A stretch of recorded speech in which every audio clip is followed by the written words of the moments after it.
If New York Rats and Toronto Raccoons got into it, who would win? That's a good question because the rats are scrappy, but the raccoons are smart.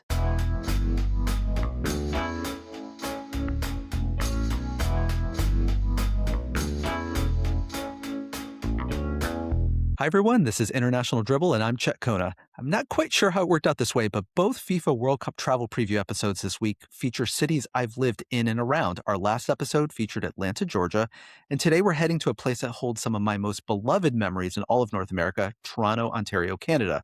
Now, if you've missed any of our prior episodes, they're available in audio format wherever you get your podcasts or on YouTube for the video version. And of course, we'd greatly appreciate it if you just take a second and click those like and subscribe buttons. Joining us today, it's my pleasure to welcome Mike Carter, a local guide based in Toronto. Thanks for joining the pod, Mike. Hey, thanks for having me. Before we pick Mike's brain on Toronto, let's introduce the nations that have matches in the city. So we've got Bosnia and Herzegovina, of course, the home country, Canada, Ivory Coast, Croatia, Germany, Ghana, Iraq, Panama, and Senegal. And here are the specific matches. So on Friday, June the 12th, Canada versus Bosnia and Herzegovina, match 3, one of the earliest matches in the tournament. Group B, Canada should take care of business here, I would imagine. Wednesday, June 17th, 2026, Ghana versus Panama, Group L. June 20th, which is a Saturday, Germany versus Ivory Coast. Germany is the prohibitive favorites in Group E. Tuesday, June 23rd, Panama versus Croatia. Croatia is likely the runner-ups in Group L. Friday, June 26th, Senegal versus Iraq. That's Group I.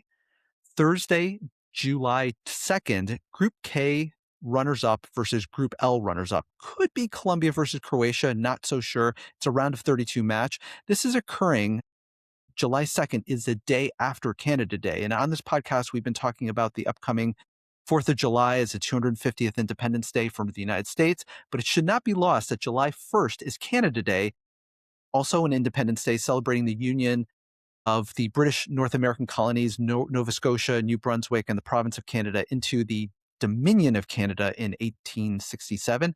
Like its neighbors to the south, Canada celebrates with fireworks, parades, concerts, barbecues, and it's just awesome.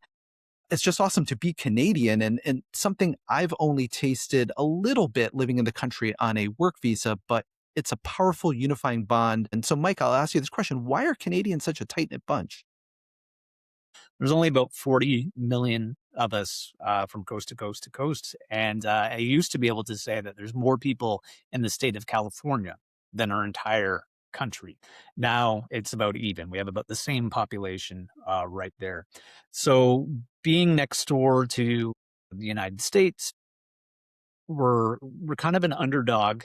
More recently, I had this thought, and I don't know if it's an original thought, but we're going through the tough winter. So this is April, late April that we're recording this right now. And yesterday it snowed. And 2 I weeks have a few before that, flakes going on right out my window right now. I'm not too far south of you in New York State. yeah, exactly. So we are used to the fake spring, the fake summer. We were wearing shorts and t-shirts a couple of weeks ago, and then the winter comes. But that's not unique to Toronto. That is unique to, or that's a thing that every Canadian kind of experiences, with the exception of Vancouver. But even then, they experience the cold. Unlike other countries, or more specifically like the United States, you have people who maybe lived in Florida and never left Florida. So they don't understand what slipping on ice is. They don't understand shoveling their driveway. Here in Canada, no matter where you live, we all understand what it's like to have snow in April and just wanting the summer to come. That combined with our small population and just kind of being the underdog, maybe that's what unites Canadians from coast to coast to coast. One other quote I'll put as well from Mike Myers, famous Torontonian. He used to say that United States is like the cool kid on the block, and Canada is like the little buddy going right behind him on his heels, going, "Wait for me, wait for me. You want to play tag? You want to hang out?" So that's maybe another example. Well, speaking of being cool, I actually think Canada is pretty cool because my favorite memories of the World Cup actually come from my time in Toronto. And I don't know if it's still a thing, but when I lived in the GTA, aka the Greater Toronto Area, As you know, living there, traffic is horrible. And on the 401 highway, which I believe is one of the widest highways in the entire world, it's got up to 18 lanes in some spots. It's routinely jammed up during rush hour.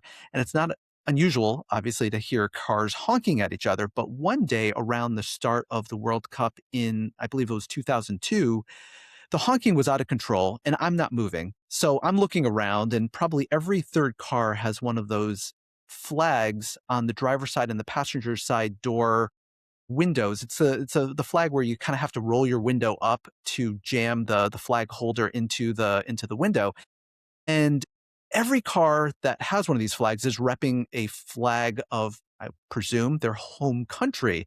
And so I'm seeing England, and I'm seeing, you speak of Germany, see Germany, I'm seeing Italy, I'm seeing Russia, I'm seeing the flags of nations I don't even know what their flag looks like. And the honking is essentially good-natured ribbing from the representative of one country to another, and they're stuck in traffic. They've got nothing to do. They're not moving, so they're just on their horn and just like they're smiling at each other, and maybe they're raising their fist in sort of a friendly way. And I've never seen anything like it before or since those weeks. And that's when it dawned on me is A, how big the World Cup is, and B, how international a city Toronto is. Because if 50% of the cars are repping the same country, it doesn't hit the same way when you sort of, in your field of view, both left and right, and as well, it's deep, and you're seeing this like menagerie of all sorts of different colors and different flags. It really just makes you feel like you're a part of something bigger. And I think that's a really beautiful thing that sports are enable. It enables you to allow a group of people to share their heritage, but also join and partake in a collective national pride, but also do so in a safe way because you're operating a multi-ton vehicle while you're at it. So I wish smartphones were a thing back then, because I would have had a bunch of pictures I could share, but I don't have any of that. Anyways, I digress. But do you have any favorite experiences from World Cups past? Not necessarily World Cups, and I just want to touch on a few things that you said. I don't wish that smartphones existed back then. You'd probably not have people smiling as much as they're shaking their fist. They probably would have been looking down as well, which would have caused accidents as well on that. But to touch on your point of sports and culture, when we think about, some of the first things that were brought back once the restrictions of the pandemic were eased, it was sports. It was hockey. These things are very, very important for people to root for, to bring people together as well. You're talking about how international Toronto is. And you mentioned, yeah, 50% of the cars representing a certain country or place. Well, over 51% of the people who live here in Toronto are born outside of Canada. And that is reflected in our neighborhoods. So we have 5 Chinatowns, if you include the greater Toronto area. We have 2 Little Italies. We have Greektown. We have a little Portugal. We have a little India. We even have, and I thought someone was making this up when they first told me this, a little Malta. It's just 2 houses on a sidewalk, pretty big by Maltese standards. So that is really, really great. We are, I think, the world in a city. And even if you are born here in Toronto or in Canada, like I am, chances are your parents or grandparents are from somewhere else. So my mom is from Northern Ireland. I have my Irish passport as well. And that is not uncommon to find when you talk to someone. To answer your question, do I have as many World Cup memories? Not so much on the World Cup, but in terms of big sporting events. So when Canada won gold in the 2010 Olympics in Vancouver, we all congregated and celebrated at Yonge and Dundas Square, aka Sankofa Square. That's where we've come to celebrate the Toronto Raptors win when there's over 1 million people on the streets during that celebration. And then this is a more of a touchy subject because it's so recent, but the back-to-back World Series with the Blue Jays in 1992 and 1993, and we just won't talk about last year right now. We're just going to move on from that right now. Forget about it. Well, I will also mention you triggered a memory that I wasn't thinking about in advance of this recording, but also attended, speaking of World Cups, I attended the World Cup of Hockey in 2004. And that was a year where it was supposed to be Canada versus the United States in the final. And I ended up getting tickets to the final through business connections or work connections. And I was gifted a very expensive US hockey sweater. And the expectation was that I wore it. But the problem was the final did not include Canada versus United States. The final included Canada versus Sweden. But because I was with the folks that gifted me the sweater, I still wore it out of gratitude to that. And I will remember this one fellow on the street that was asking people for money, and you could see he was like, "Hey, do you guys have any loose change? Hey, do you have any loose change?" And he looks at me and he's like, "What's the matter with you? Don't you know they're not playing tonight?" And so even somebody that's begging for money just stopped begging for money just to harass me because of my US hockey sweater, and well deserved, because I should not have been doing that. But it's the crazy things you do when you're trying to show some gratitude. Well, yeah, and there's that sense of unity within the city when a big sports moment happens. Probably my most memorable moment was I was at the bat flip game with Jose Batista during the Blue Jays there. And as we funneled out of the Sky Dome, aka the Rogers Center, everyone was singing and cheering along. You were high fiving police officers, you were high fiving people on the street as you were saying there as well. And just smiles all around. I don't know if we're going to have that same energy for Canada in the World Cup. I don't know if we're going to continue to progress considering Germany is in our brackets and that as well. But there is a sense of unity for sure. Oh, you got some of the home country hosting. Good luck, and we'll send some good vibes out to the national team. But I think we've both established Toronto's a big sports city. Toronto is a massive and diverse metropolitan area. It's the fourth largest city in all of North America, and it's the largest in Canada by a substantial margin. I would say if you're traveling in, let's assume that the three most important places are going to be the airport, Toronto Pearson Airport, the stadium, Toronto Stadium, aka BMO Place. As they've been doing in all the other cities, they've been debranding the names of the stadiums and just calling them something generic. So it's called Toronto Stadium.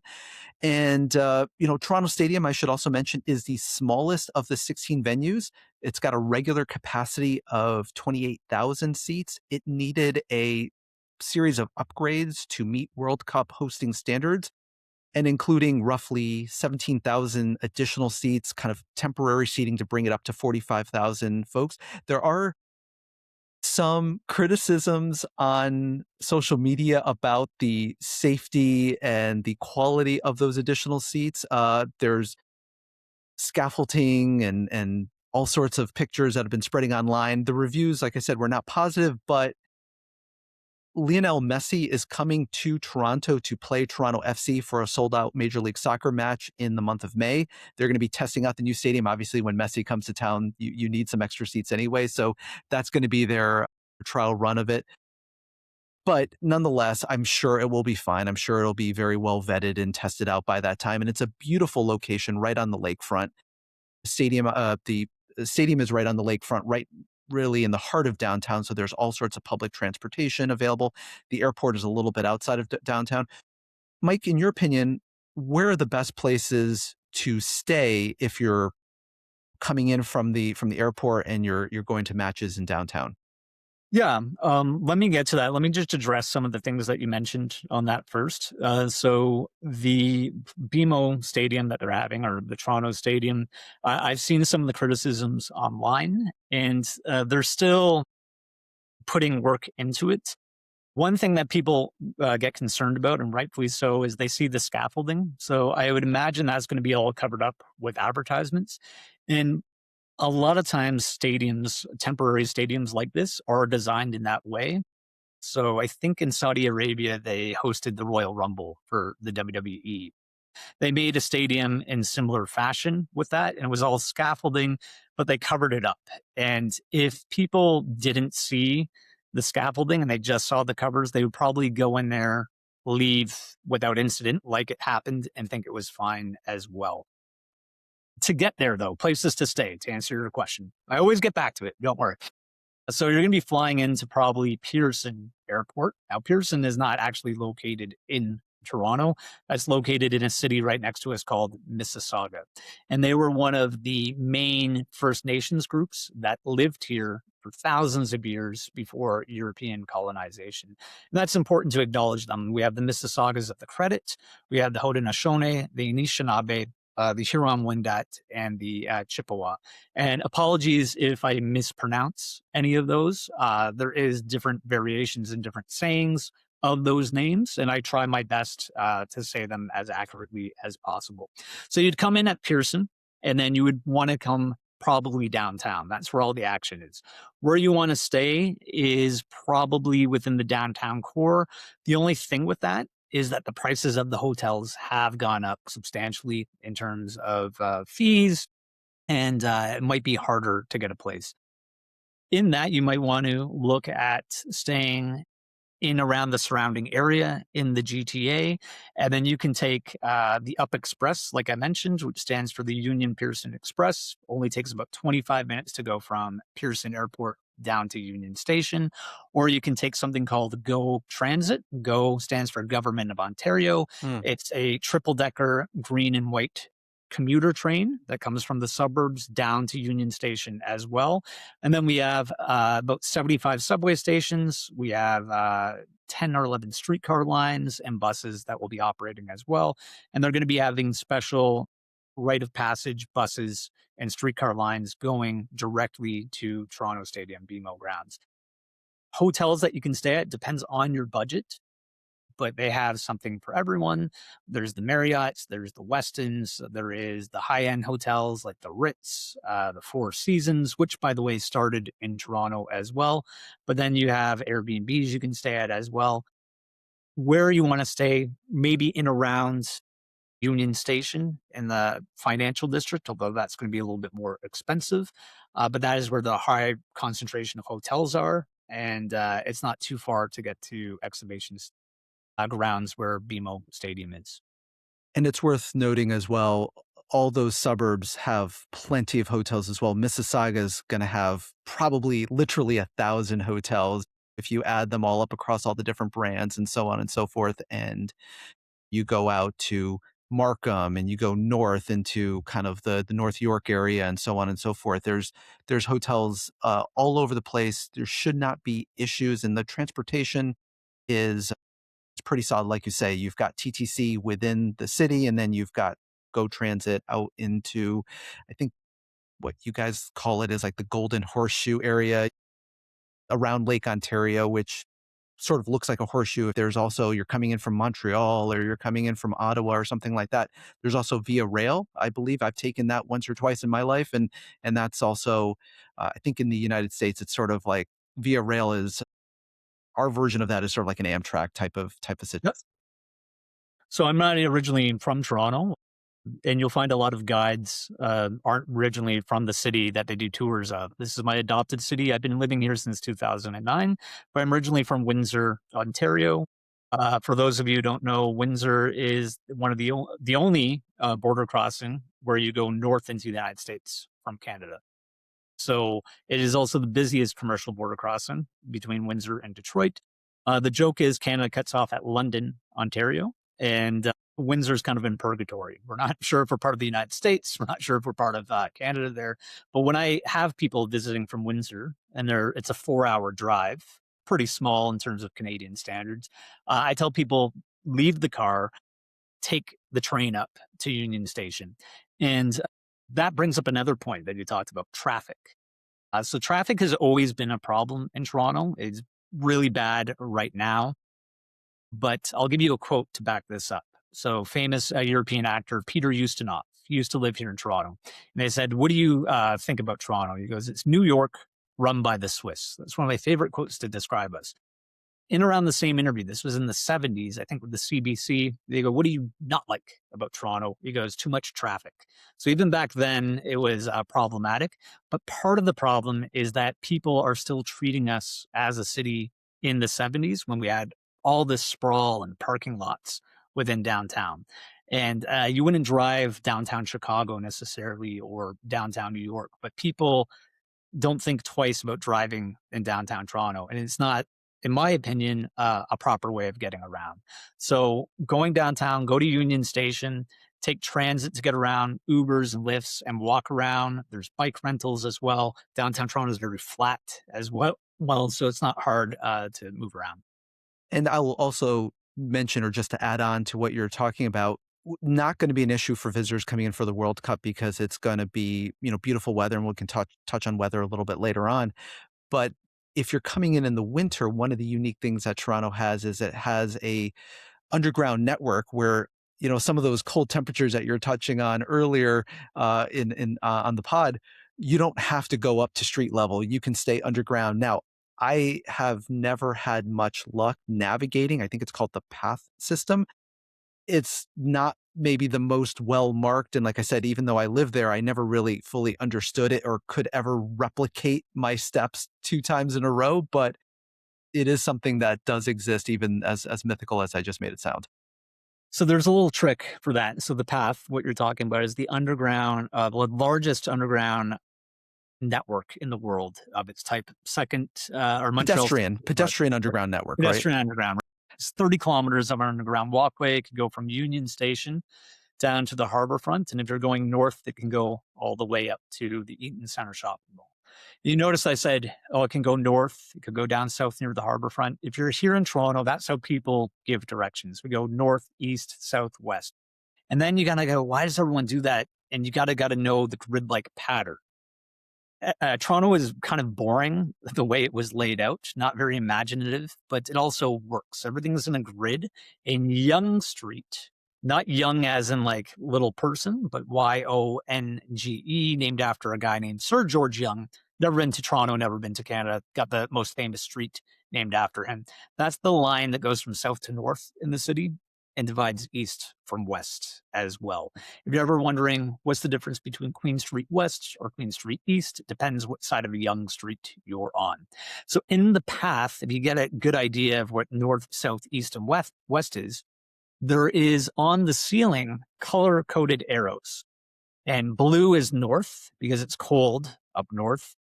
South is red because it's hot, and then east is yellow, west is orange.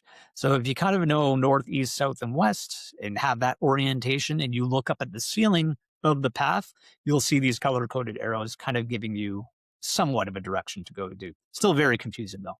I never knew that. I'm going to try that out next time I go visit and give the path system a try. Again, hopefully not going to be an issue for folks coming in June and July. I should also mention, in terms of public transit, like many other cities, the city of Toronto is going to be upping the frequency of trains and streetcars and subway cars during the World Cup, because obviously they know that they're going to have to move a lot of people around. But I think, relative to a lot of other places we've touched on this pod in previous episodes, I feel like Toronto is one of the best situated with the existing public transit infrastructure. Again, relatively speaking. So one of the things that I want to now maybe move to is talk a little bit about Canada's music scene, because I first got turned on to Canada's music scene when I moved there, like I said, in the early 2000s, and turned the radio on and I didn't realize this at the time, but Canadian radio stations are required to play Canadian content. I think it's like a minimum of about 35% of the time. And, you hear the songs that you hear in the US, but then you hear songs that you don't hear in the US. And then you're like, awesome. Why haven't I heard that before? And then you realize, oh, it's a Canadian artist. Not to say by any sense of things that second rate or subpar or anything like that, as good, if not better. And we'll touch on that a little bit later on here, Mike. But, I would say that what's your experience with Canadian music? Yeah, well, growing up in Windsor, right, I had all the radio from Detroit, but I also had Canadian stations as well. It wasn't until I moved up to Toronto that I heard way, way more Canadian content, because even the Canadian radio stations in Windsor, they are exempt from CanCon, which is what you're talking about. So CanCon, what that is 4 elements. Either there has to be written by a Canadian, it either has to be recorded in Canada or performed by a Canadian, and produced by a Canadian. So if it falls under the category of one of those four criteria, then it can be played. So when I moved up to Toronto, I started hearing more April Wine than I ever had back in Windsor. I heard a little bit, but not as much. Way more Neil Young. Yeah, definitely more exposed to different Canadian artists. Toronto, as a Windsorite, in high school was where I'd want to go for high school trips. We'd sign up to do something like the Phantom of the Opera, Hmm. and that wasn't the real reason of the trip. The real reason was to hang out near Yonge and Dundas because that was the mecca of record shops and music shops. You had Sam the Record Man, which the sign still exists right there. Then you have His Master's Voice, HMV, right across from that. Music World, Tower Records, the world of posters, and then all these independent music shops and record shops as well. What would you say some of the most influential Canadian acts are? Yeah. Canadian music, we punch way above our weight. In terms of entertainment in general, we could talk about that a little bit later on with comedians. But if you look at the top 10 most streamed artists on Spotify, for instance, I think it was like 3 or 4 years ago was the top five. Three of them were Canadian. So you have Drake, you had Justin Bieber, you had The Weeknd. We punch way, way above our weight. If we talk in terms of like very, very influential Canadian artists, here's one that's going to surprise people that I wasn't even thinking about. Before the podcast, we talked about Michael Bublé. So who was the Michael Bublé back in the day? It was Paul Anka from in around Ottawa. So Paul Anka was kind of the Justin Bieber of his day, but he also was a writer, prolific songwriter as well. So he wrote the theme song for The Tonight Show. He also wrote Frank Sinatra's My Way as well. So every time The Tonight Show was being aired, he was getting paid. Every time Frank Sinatra had that song being played, Paul Anka was making some cash on that. So I think that's pretty influential. Another band that was very influential was Ronnie Hawkins and Levon and the Hawks that went on to become the band that was famously documented in that Martin Scorsese movie, The Last Waltz.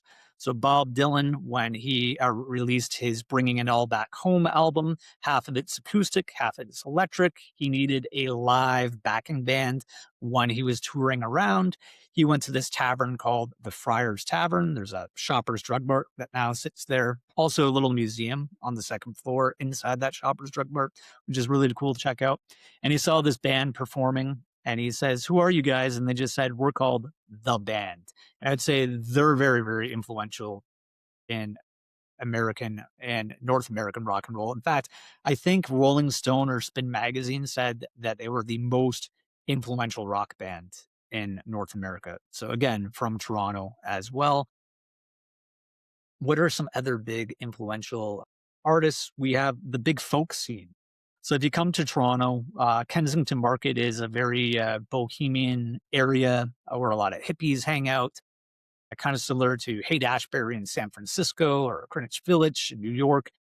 Back in the 60s and 70s, Yorkville, which is a very, very posh area, and it's kind of like Fifth Avenue in New York, used to look like Kensington Market. And you had people like Neil Young hanging out there, Joni Mitchell, Gordon Lightfoot, and they would all hang out at the different coffee houses in Yorkville at the time. Kensington Market near one of the five Chinatowns you referenced earlier Right. on the Exactly. pod. Yeah. Well, and you mentioned Michael Bublé, and the top three, Michael Bublé is one of them, but the top three selling artists out of Canada all time are going to be Celine Dion, of course, and Shania Twain, with Michael Bublé being number third. And there's many other well-known bands as well. You'll have everything from Sarah McLachlan to Nickelback to Bare Naked Ladies. Bare Naked Ladies is unique in the sense that, obviously, number one, for those that have not heard of them before, there's no there's no ladies and they're not naked, but they are a band that, even though they're very internationally successful, they do intertwine a lot of regional and Torontonian elements into their songs, and you would never know it if you were not familiar with Toronto. For example, I'm thinking of the the song, I think it's Jane, which talks about, I think, a fictional person named Jane St. Clair, and which is actually an intersection in Toronto, the intersection of Jane Street and St. Clair Avenue, I believe, or Jane Avenue and St. Clair Street, one or the other. And so, it's one of those, it provides you an extra dimension of enjoying their music if you're familiar with the Torontonian landscape and geography. Are there any other influential bands that you want to mention? Yeah, I'll talk about the Tragically Hip in 1 second. But there is, speaking of the Bare Naked Ladies, right there. So before we had people on TikTok and recording, YouTube vlogs and things like that. I think vlog just made me sound very, very dated as well. But we used to have something called Speaker's Corner. So in the United States, you had MTV. In Canada, we had Much Music. It Hmm. was old Ryerson publishing house building, very, very old and stately. And in the corner of that building, they had something called Speaker's Corner, where people could go and record a video, and then it would be aired on City TV, which was a television station at the time. And you had a group called the Bare Naked Ladies that went in there and they recorded a song called You Could Be My Yoko Ono. And the lore is that record producer was flipping through the channels, saw them and said, "Hey, these guys are great. Let's sign them." Notice that I said guys. Yeah, no Bare Naked Ladies. But this ties to another thing. We talk about canceling and people getting canceled and things like that. So the Bare Naked Ladies were once set to do the New Year's Eve celebration at our city hall in Nathan Phillips Square, right in front of it. And it was one of our three women mayors that we had. It was either, I think, Barbara Hall, I believe it was June Rollins, actually. And she heard that the Bare Naked Ladies were going to perform, and she goes, "No way, we have families that are going to be here," and she booted them off the bill. Now, she unfairly gets the blame for that. It was actually one of her advisors who told her to kick them off, and Not she a good did. job of advisement. Yeah, yeah, exactly. But she still, to this day, gets blamed for booting the Bare Naked Ladies off the New Year's show. And this was, I think, back in 94 or 95. But going to Tragically Hip. Tragically Hip is one of my favorite bands. They are what I would consider Canada's best kept secret. What happens a lot of time with our musicians and our artists is that they will be discovered by the United States, then they'll move down there and they'll no longer be Canadian. A lot of the Yep, go ahead. I was going to say paging Avril Lavigne right away. Yep, yeah, a lot of musicians that we mentioned, I think even before we were talking, you're like, "I had no idea that person was Canadian." A lot of times what launches these artists to superstardom is they'll go on Saturday Night Live, which was started also by a Torontonian, Lorne Michaels, and has tons of famous Toronto comedians and Canadian comedians on there as well. So in 1995, the Tragically Hip performed on SNL. And Dan Aykroyd, also Canadian as well, did a special introduction for them. And we were kind of watching this with bated breath because we go, "Oh, this is great. They're going to have this international stage now." But it was also kind of bittersweet because we go, "We're going to lose our band." Well, after that performance, it was kind of a dud with the American audience. It didn't really hit. The Tragically Hip is very, very famous with border towns, but not the rest of the country there. So after that performance with SNL, it was our band. We got to keep them. Finally, something that we don't have to share with the rest of the world. And the Tragically Hip would sing about Canadian prime ministers, events that happened in Canadian history as well, but also great poetry. The lead singer, the late Gordon Downey, I'd say was a cross between Mick Jagger and Michael Stipe from REM. Unfortunately, he passed away due to cancer. I believe it was in 2015, 2016. Had a brain tumor. It wasn't looking good. So they decided to have one last tour across Canada. It's kind of a send off. And we're talking about how sports unify us from coast to coast. Another thing that would do that is music. And the last concert happened in their hometown in Kingston, Ontario. The Canadian run television, CBC, decided to put it up on TV. There were no commercials. They could swear if they wanted, have as much time.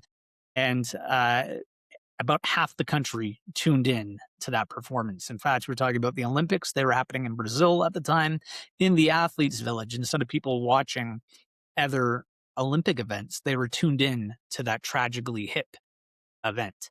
Well, if you've got those two extremes, you've got the one extreme where a act hits superstardom and they don't feel like they're Canadian anymore, like, Justin Bieber's another good example of that. Or there's Tragically Hip on the other side, which sort of is very still maintains its sort of Canadian centricness to it. There's a few bands that I think, or a few acts that I think that could be super popular in the US, but I don't know why they never were.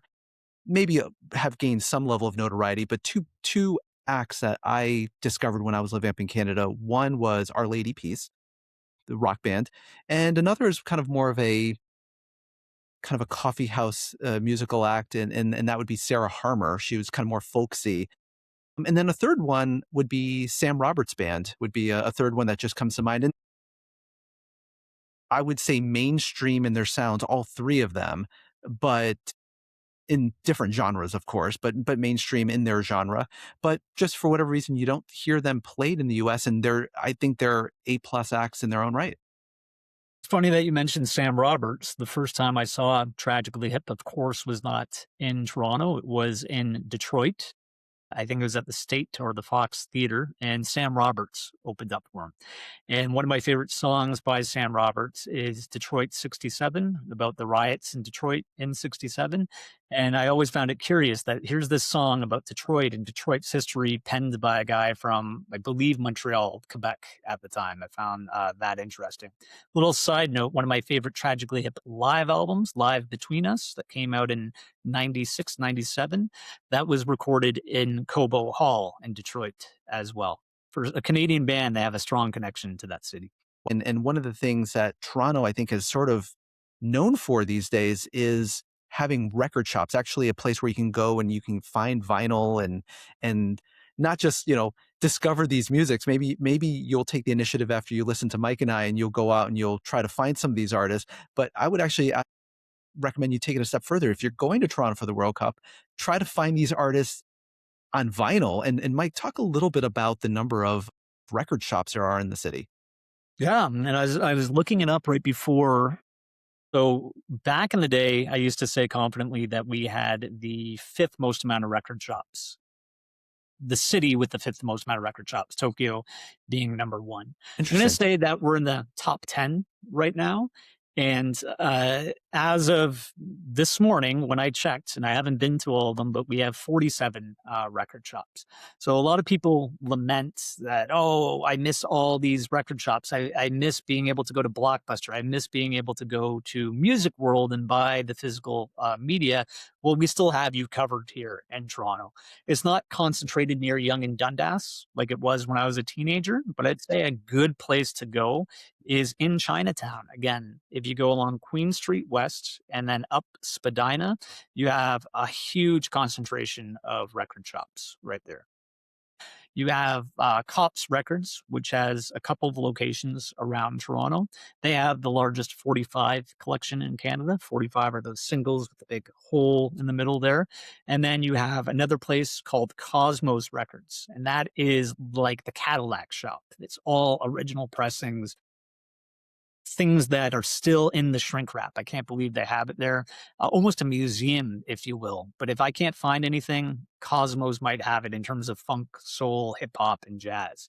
Then you go up Spadina, you have the world's or Canada's largest independent record shop, Sonic Boom, which was featured famously in Scott Pilgrim versus the World. Right across the street from that, down the stairs in this little enclave, you have a place called Invisible City Records, which was started by these DJs, and that's kind of like a word of mouth record shop. You keep on going up Spadina, right across the famous El Mocambo Tavern, where Elvis Costello, the Rolling Stones, Iron Maiden performed at. You have Play the Record, and that is left over from the record shops near Yonge and Dundas, but that is one that is very, very synonymous with hip hop and hip hop culture. And it's so famous that it had a documentary about it that came out a few years ago.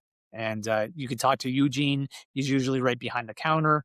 Little side note, Eugene is from Trinidad, and that's why the sign is red and black, the play to record sign, to represent the Trinidad flag. And then there's another one on College Street called She Said Boom, and that's your classic used bookstore slash record store as well. Okay, okay.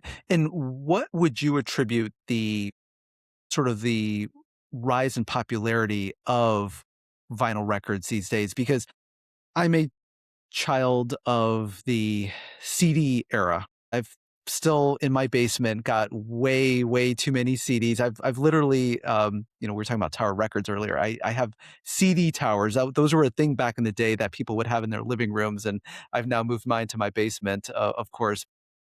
Yeah, why the rise in interest in records?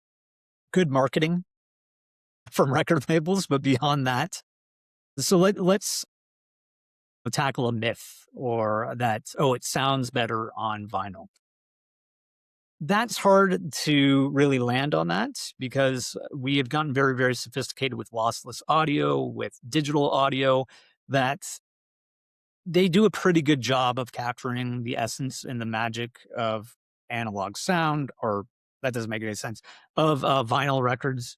Where that first came out was when CDs first came out. They were maybe not using the original masters, and they had different recordings, and those CDs came out, and yes, the sound might have been inferior to vinyl at the time.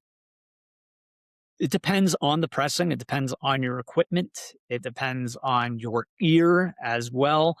Sometimes vinyl can sound better than CD, but if we were looking at it scientifically, lossless audio through like a FLAC system is going to beat it out.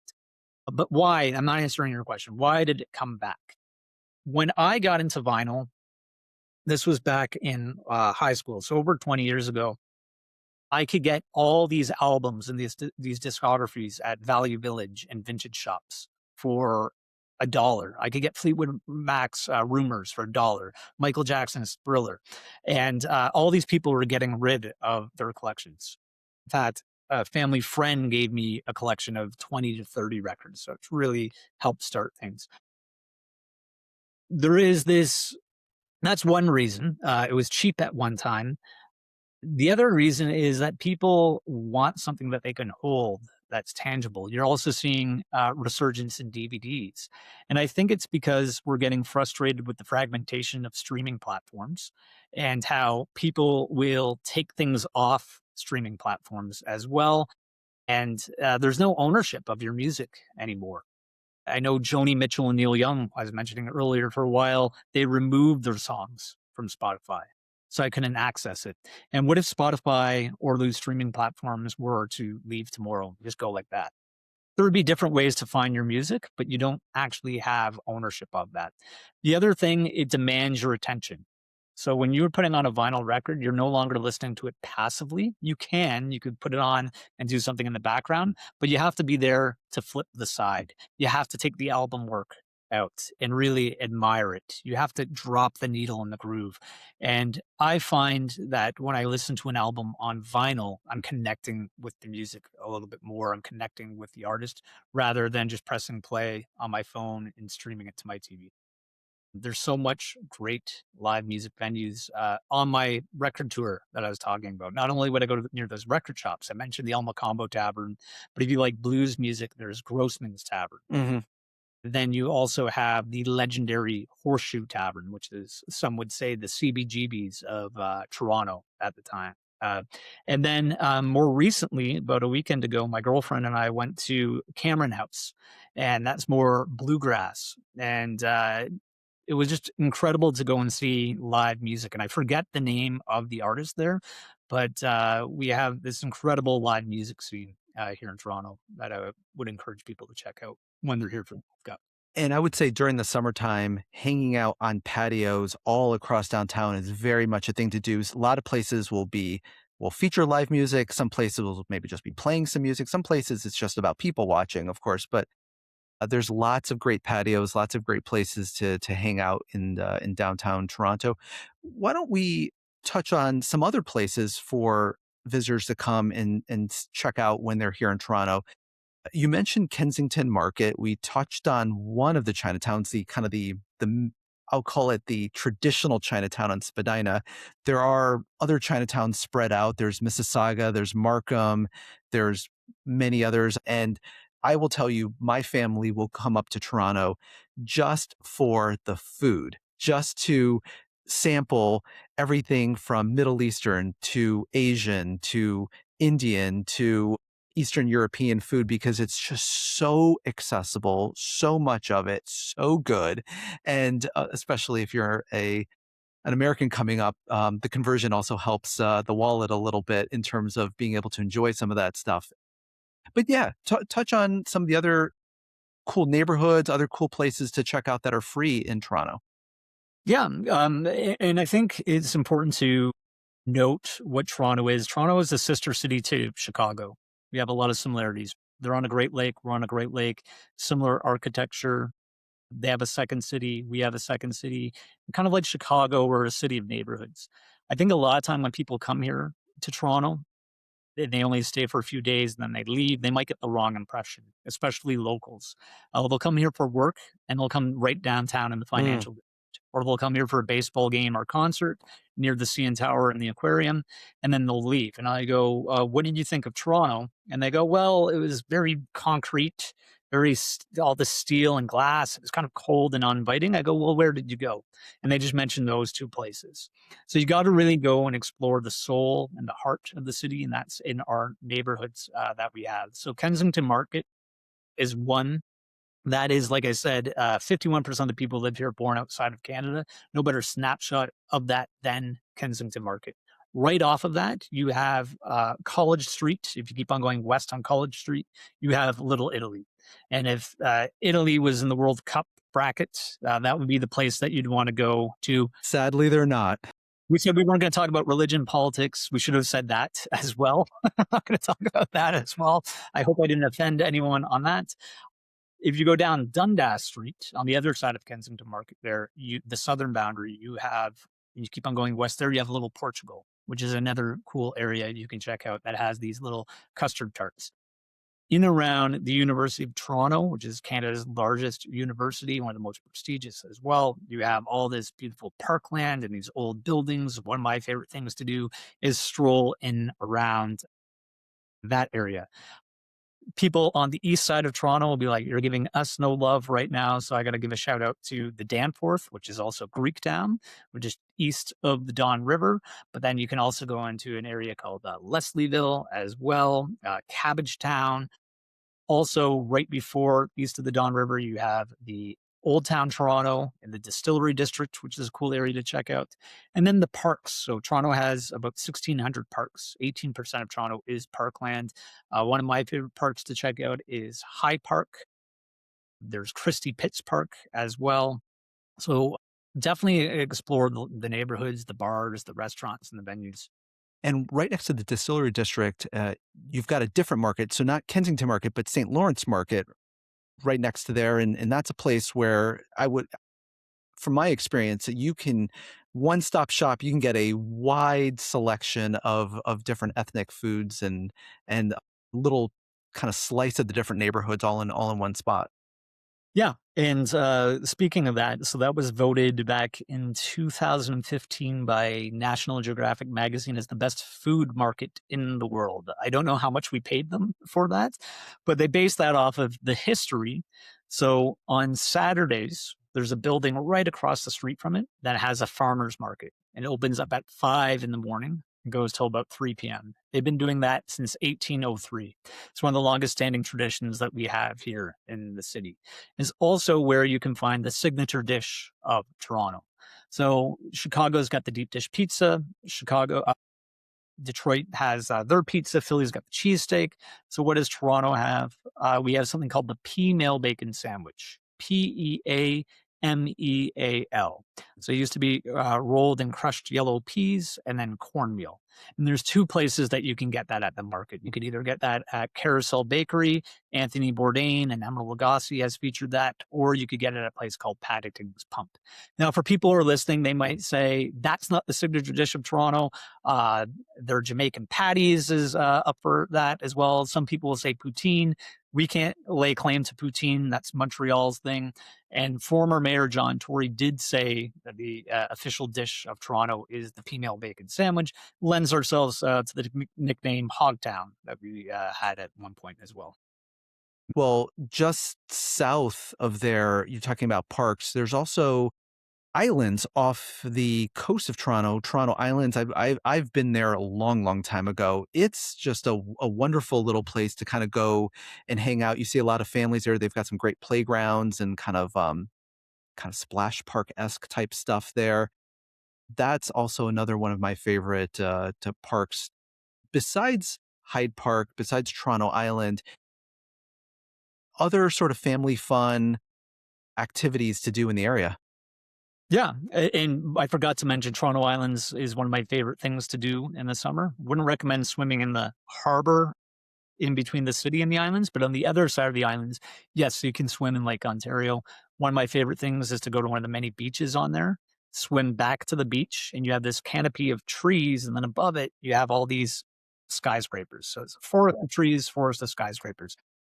Family friendly things. There is a little amusement park called Centerville Amusement Park on the islands, but also tons and tons of stuff for families to do. So Toronto has the most museums in Canada. I think we're at 96. Montreal is second to us with about 93. That's a surprising fact for a lot of people. Just going to rattle off the top of my head things for families to do. You can go to the Royal Ontario Museum, which is the largest museum in Canada. You have in Vaughan, which is the GTA again, just not too far outside of Toronto, Canada's Wonderland, which is like a Six Flags amusement park. You have the Hockey Hall of Fame that you can go to, the CN Tower, Ripley's Aquarium right across from that. There is a railway museum. There's also a virtual reality video game place that you can go to. We are revamping the Ontario Science Center, but that exists in some capacity near the Harbourfront Center. The Art Gallery of Ontario always has these cool exhibits for the kids. You have the Toronto Zoo as well. Which is, by the way, And let me just interrupt you there. The Toronto Zoo is probably my favorite if we were to classify things as family activities. That would be my favorite activity of the things that I've partaken in. Two reasons why. Number one, it's huge. Bring your walking shoes. They I think do have some sort of like tram system that will get you around, but it's absolutely a ginormous zoo. But my favorite thing about the zoo is the kangaroos. And I know they've changed this a little bit over the years. It's maybe not as open as it used to be, but you can walk along an open area with kangaroos, kind of hopping around you. Nowadays, I think they have some park employees that sort of act as a crossing guard because I think there's probably been a few human kangaroo interactions over the years that probably didn't go the way that they were intended to go. But I have never been as close to a kangaroo as I have at the Toronto Zoo, and it's absolutely fabulous. yeah, and I'm surprised about that as well, that they let you just spar around with the the kangaroos there. If you don't make it to the Toronto Zoo, or in fact, if you go to the zoo, you might see an exhibit to raccoons. If you go to the Royal Ontario Museum, you might also see an exhibit dedicated to raccoons. And you might be going, what is with the obsession with raccoons here in Toronto? You go to a gift shop, you go to the airport, you're going to see raccoon Toronto merchandise. So we are the unofficial raccoon capital of the world. Apparently, there's 100,000 raccoons that go throughout the city. We affectionately call them by the real name trash pandas. And it's also important to note that this is their city and we're just visitors and they accommodate us. If you are walking around at night, don't be surprised if you see a huge, chunky raccoon going through garbage or walking along a fence or running across the street as well. And maybe don't go and pet it. Keep your distance from it, but don't be surprised if you see some raccoons. What you're not going to see is like any moose or It was the beavers within like the downtown area, even though those are the national animals of Canada. You might see them at the zoo, but probably not downtown Toronto. Yes, you can see some awesome moose in the zoo. So if New York rats and Toronto raccoons got into it, who would win?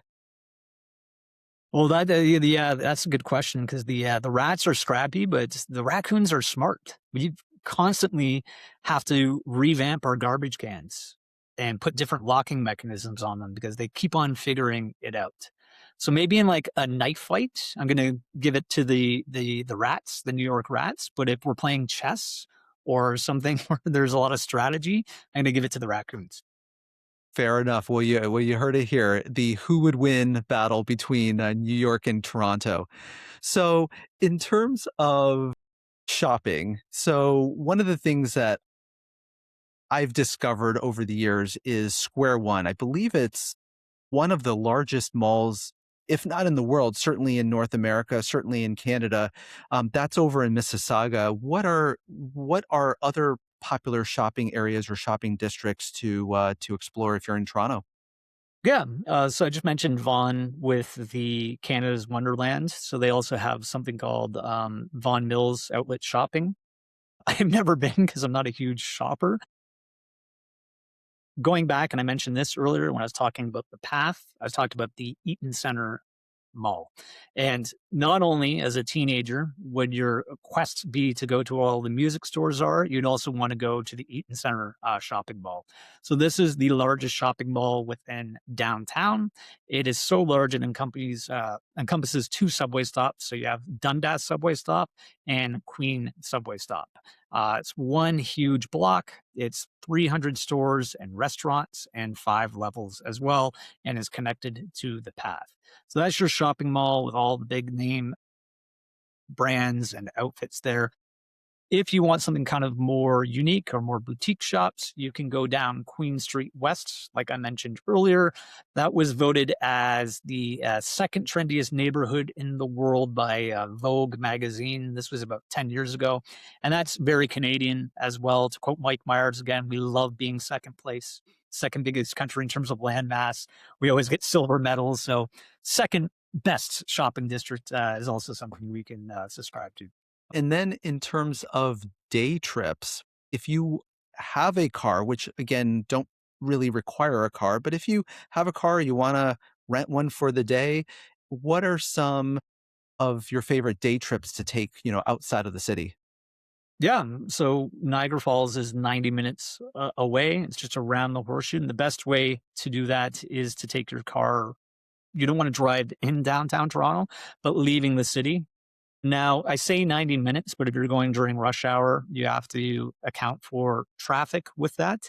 And when people get to Niagara Falls, there's a little bit of a shock there because just like many tourist attractions, if you like look at the pyramids and then you zoom out, there's the Pizza Hut for the longest time, Niagara Falls was one of the only places I knew of that still had a Planet Hollywood. That's closed down, but it still has a Hard Rock Cafe, Ferris wheel, wax museums. So the city of Niagara Falls may be good for families and adventures, but if you're expecting the majestic falls in the city, don't be quite shocked or surprised when you see all that. The falls themselves are beautiful. And if you want something even less commercial than the city itself, there's a place called Niagara on the Lake, which has a whole bunch of wineries. If you don't want to go for a big waterfall, you want to see many waterfalls, there's another city called Hamilton, Ontario. That's about an hour away there. And they have some clever marketing as well. They've said that they are the waterfall capital of Canada, and they have more waterfalls than anywhere else. And that's because it's all along the Niagara Peninsula. Many, many different parks that you can go to. This is still in Toronto, but if you want to get out of the downtown core, we have Rouge Park, which is tied into the Toronto Zoo that you're talking about. There is an area in Toronto called the Beaches, which has these beautiful beaches which you can swim in right into Lake Ontario. And then you have the Scarborough Bluffs as well, these beautiful cliffs and very, very scenic as well. And obviously, you can go very far north and get out into the wilderness as well. I mean, you've got in northern Ontario, you've got things like Algonquin National Park as well. But that That's not a is date. That's not a day trip. That's a multi-day. Yeah, absolutely. Multi-day trip. Coming back in to the city, you touched on this a little bit earlier. You touched on Second City. There's lots of comedy in Toronto. There's also lots of theater. There's you can catch pretty much any show, any sort of in the U.S. we'd call them Broadway style shows, but there's a great theater district as well. What would you highlight between the theater and the comedy scene? Yeah. So last I checked, we have the third largest English speaking theater district in the world behind London, England, and New York City. So some of the major theaters that you have Mirvish Productions, and they have the Ed Mirvish Theater, used to be known as the Cannon Theater, the Pantages Theater, and then you have the Princess of Wales Theater, the Royal Alexandra Theater. Those are three big ones within the downtown core. Any big show or performance, if it's going to be rolling through Canada, Toronto's probably going to get that. Along with the theater, we have Roy Thompson Hall, where the is the home of the Toronto Symphony Orchestra, and also we have the Four Seasons Center for Performing Arts, which is home of the National Ballet of Canada and the Canadian Opera Company as well. And then, yes, Second City, as you mentioned, close to my heart. I did the Second City Conservatory. So Second City started off in Chicago in 1959. Etymology of the name said that it was considered the second city to New York. And then Toronto used to be the second biggest city. Montreal was the big city. And what people said was the capital of all the art and culture. So we were the second city to that.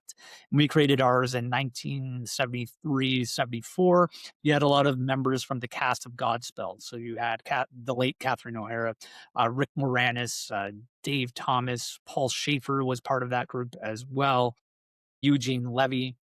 And then other big stars that came along as well. You had John Candy, as I mentioned, Mike Myers. Yeah, Second City, go and check out their theater. Very, very cool. And then other comedians that have come from Toronto as well, not necessarily Second City. You have Lorne Michaels, who started Saturday Night Live. You also have Jim Carrey, one of my favorite comedians of all time, Norm Macdonald, the late Norm Macdonald. So we really punch above our weight in terms of comedy and art as well. And if you want to see stand up, there's Yuck Yucks Comedy Theater and then Absolute Comedy. But there's also, just like the theater scene, a whole bunch of small independent comedy venues that you should check out as well. When you mentioned Norm Macdonald, I feel like I should have an O.J. Simpson joke on the ready, but unfortunately, I don't. We're doing good. We're doing good for not delving into that, right? Well, and also you touched on the opera and the symphony concerts. I've been to probably the best concert I've been to, both from the band and also from the acoustics, actually was at the Scotiabank Center, formerly known as the Air Canada Center. It was the Air Canada Center when I was there. I actually caught a U2 show there. Scotiabank Center, I'm sure they'll have great concerts coming through town during the month-long World Cup events. Also the home for the Toronto Raptors, and I have a kind of interesting Toronto Raptors story. So again, I was there for business. I knew some folks. They got me courtside seats for the Raptors. So both me and my wife were sitting, well, actually, my girlfriend at the time, my wife now, were sitting underneath the basket. And we were sitting in the first row. In the second row, right behind us, is a Toronto Raptors superfan, a guy by the name of Nav Bhatia. I think he owns a bunch of Yeah. car dealerships around town. And he's actually featured on like video games and stuff like that. They've like recreated him because he is such a well-known super fan of the team, like a Spike Lee would be for the Knicks or Jack Nicholson for the Lakers, et cetera, et cetera. So he's yelling at the top of his lungs, as a super fan should do, but he's also pounding peanuts. And so at halftime, my wife and I decide to get up, and I let her walk in front of me, and I look at the back of her head. She's got peanut shells and peanut shrapnel all embedded in the back of her hair from Nav, who is just tearing it up behind us and has no idea what's going on. So that's And you can't say anything about that. He's now. he's doing what he's meant to do. Yeah. Anyhow, well, I will also say, in terms of other sports, I'll also mention that the Blue Jays, you touched on them earlier, a very successful team, both historically and recently in Major League Baseball. Again, if you're coming in for the World Cup, if you're from a country that enjoys baseball, that's great. If you're from a country that doesn't really play baseball, it's something to definitely check out. I always tell people make sure you have someone explain the rules to you because it seems very kind of random and confusing. But the Blue Jays during the time of the World Cup are going to be having two New York teams, both the Yankees and the Mets, come into town. They're going to have two Texas teams. You're going to have the Astros and the Rangers come into town. So you can catch any one of those four teams.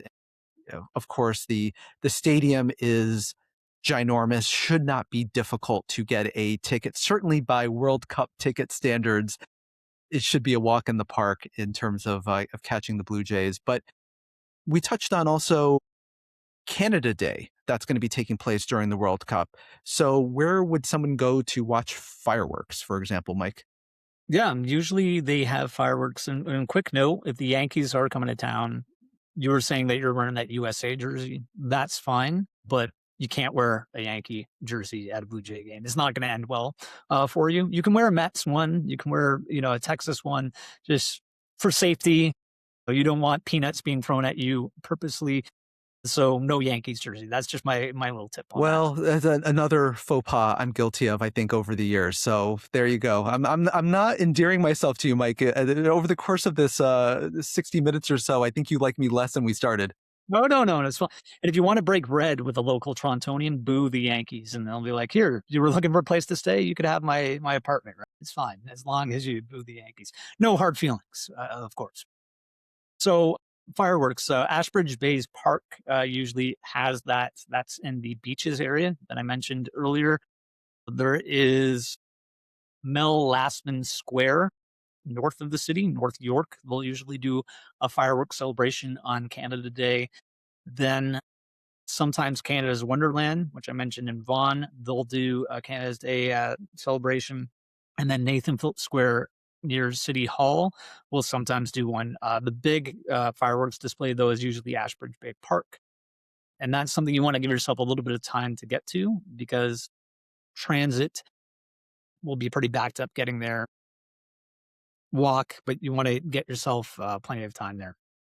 Sounds good. Well, the weather should be great, and in general, June and July are probably two of the best months to visit Toronto or really anywhere in Canada.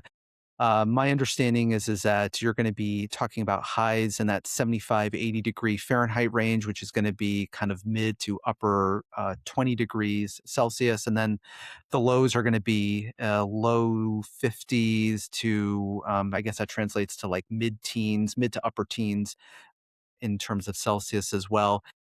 Toronto theoretically does get humid, I would imagine, but what's your experience? I have not really felt oppressive humidity in Toronto in the summer, but maybe if you stay by the lake, you won't, but maybe when you go inland, you will.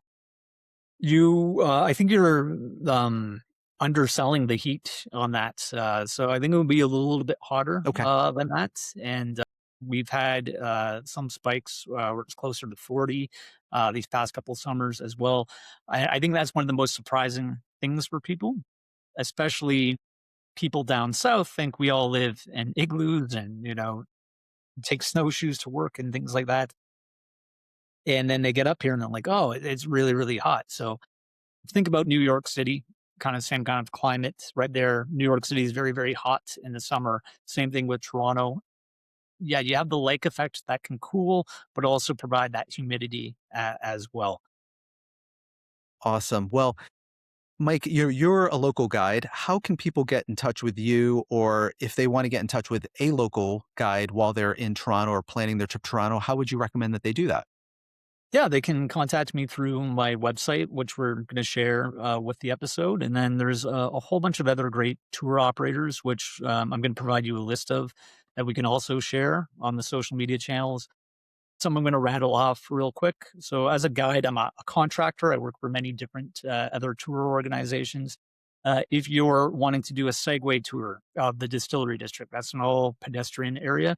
There is a place called Go Tours that I'd highly recommend.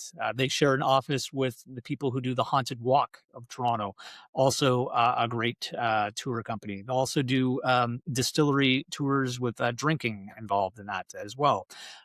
tour guides. So like, hey, you guys, tour guys, they do free pay what you can tours that are tip based. They'll do ones of Graffiti Alley, of downtown, Old Town. There is city sightseeing that will do the bus tour. I always say, going back to music, bus tours like Beach Boys' greatest hits, good way to get an overview of the city, and then a walking tours like Pet Sounds. That's the deep album cuts, something where you're going to really dig into. Love the analogy. Yeah, there you go. And then there is a whole bunch of private tour operators, such as myself. And there's Bruce Bell, who does walking tours of the St. Lawrence Market. Adam Bunch is a very, very knowledgeable historian and author. And there's also tours that were done by the Royal Ontario Museum called ROM Walks as well. So I can provide some of these links for people to find. And I would say one of the best things you can do, and I hope I gave a lot of helpful information, like things on how to navigate the path during this podcast. But one of the best things you can do in any cities, you go take a walking tour as soon as you get there. They can explain things like transit, how to get around, what areas to stay in, what areas to avoid. That is an important note. Toronto is a very, very safe city as comparing it to New York and Chicago. Very, very safe. There's not hardly any areas downtown which I would avoid. Again, if you've been to Chicago, you've been to New York, very, very easy to get around, very, very safe. Meaning, if you survive Chicago and you survive New York, Yeah, Toronto should yeah. be okay. Just not in a Yankee shirt. Just don't walk around downtown. Or with a a Yankee USA shirt. hockey jersey, as I have learned the hard way. So, Yeah. by the way, on that same night, I also came face to face with the Toronto SWAT team, but that is another story for another day because, well, frankly, people were rioting in the streets because Canada did win the World Cup of hockey, and so the police needed to be called in to keep things under control. Because hey, Canadians love to celebrate their hockey team winning big awards. You sure you weren't in Vancouver? That seems like more of a Vancouver thing with the riding. We don't ride as much on the sporting here. We should. I was walking down the street after the game and a minivan pulled up next to me and the door just slid open and people were in like gas masks with billy clubs and all sorts of things. And yeah, it can happen in Toronto and I've never seen it before or since. Well, the only other side note on that could have been because of that, or they could have been filming something. So we double for the streets of New York and Chicago all the times. Rookie Blue, that was filmed here. On Order Toronto, that's filmed here. Designated Survivor, Boys, the TV show The Boys, that's filmed in Toronto. Umbrella Academy, that's filmed in Toronto as well. So it could have been that as well. I never considered that possibility that Yeah. it was actually they were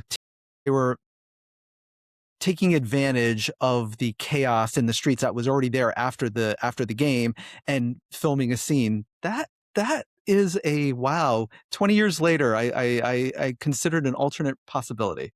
Maybe they, reboots in cinema is very popular. Maybe they were rebooting the Police Academy series, which the majority of those were filmed in Toronto as well.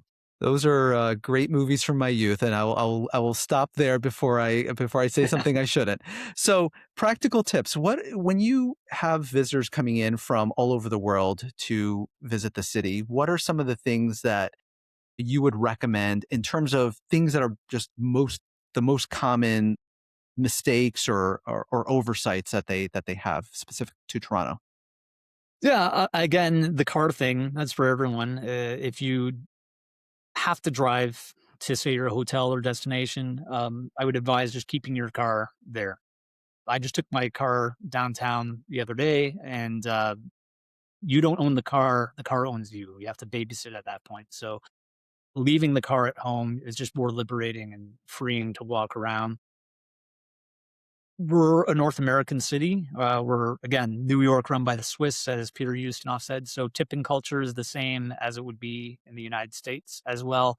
Although I feel it's kind of gotten out of hand with coffee and everything. And I work in the service industry, so I know how important it is. But yeah, someone pours me a coffee and I'm 22% tip. I don't know about that, right? But that's something just to keep in mind of, especially if you're coming from Europe and you're getting a meal at a fancy restaurant and the service was really really good. You're wanting to do 18 to 20%, and if you don't do that and they've been waiting on you hand and foot for an hour to 2 hours, don't be surprised if you get some dirty looks. Mm. Throw your garbage away. I think that it goes for anywhere. Littering, you could be fined as well, but there's a lot of garbage pails around downtown, and if you can't find one, just hold on to it. Try to keep our city beautiful and clean. Transit, here's an important one. When you get off on streetcars, always look to the right, so where the traffic is coming. So people are supposed to stop behind streetcar doors. The streetcars go right through the middle of the street. A lot of times you got people maybe on their phone, not paying attention, or they're not from here. They don't know the rules and they might not think to stop. So every time you're exiting the streetcar, just look to the right. Is this helping? Is there any other things that you're thinking of in terms of tips No, or? this is perfect. And actually, I didn't even think about the streetcar piece of it because you're right. The streetcar does drive right down the middle of the street. You'll see the tracks there, and we drive. I say we in North America drive on the right hand side of the street. And so, yes, as you're exiting the streetcar, traffic will be coming right up onto you. And so you just have to be mindful of that. So that's perfect. I'll give you another tip as well, and I just remembered it. So in Toronto and in Canada, we do a nice courtesy to a lot of Americans where in tourist areas, we will take American money. And sometimes they'll give you the exchange, sometimes they'll treat it at par. But working in this industry, I will get some people surprised when I don't give them change in American currency. And they'll even argue this, like, why are you giving me Canadian change? And I go, well, because we're in a different country. And sometimes that can be frustrating when people come in and they just suppose that they can pay with American currency and maybe get some Canadian currency on your way here. Most places will take American, but just given you wearing the USA jersey and things might be tense, I think a good courtesy was just maybe doing an exchange beforehand as well. And most places, especially post COVID, most places will take, credit cards and, touchless forms of currency. So if you don't have cash on you, you can always pay with card in many places. I would say the exceptions to that are going to be at like your farmer's market and like local family run establishments where, cash is always highly recommended in those places if they take anything other than that at all.